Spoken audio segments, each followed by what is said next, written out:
And so the preachers who stand in pulpits and say the law has been done away with.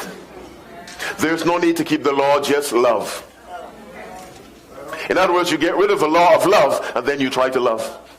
The first step in reconciliation to God is the conviction of sin, and nothing else convicts of sin but the law of God.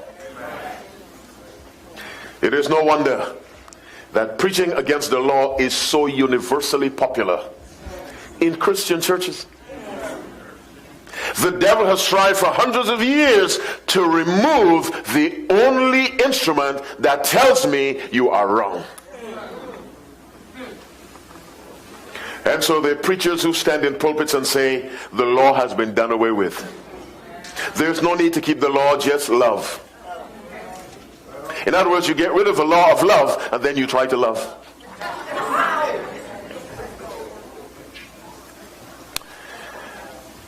You know, Americans love to watch professional sports. Those basketball players who make millions of dollars, they have to follow some serious rules. When there's a team meeting at 10, you have to be there at 10.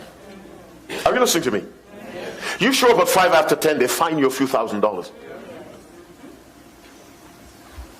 You belong to the mafia. What do they have? Rules. And if you break them, the wages of sin is death.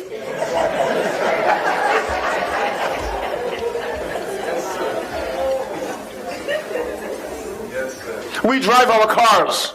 There are rules. That's a speed, that's a slow lane, this is the overtaking lane. In Germany, if you overtake in the slow lane, that's hundreds of dollars fine. When you're driving, they overtake in the slow lane for us. Are you following me? If you overtake in the wrong lane, they fine you. Rules. But when it comes to God, for some reason, people made in his image assume there are no rules.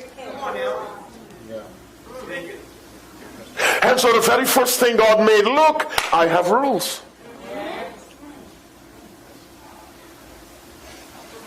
And it's because these rules were violated that there's sickness and war and broken homes, corrupt governments, Zika virus, Ebola, AIDS, flu.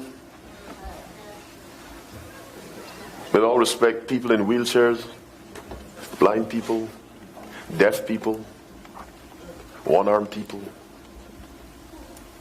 prisons, hospitals, animals that eat you alive. You know why? This law was broken.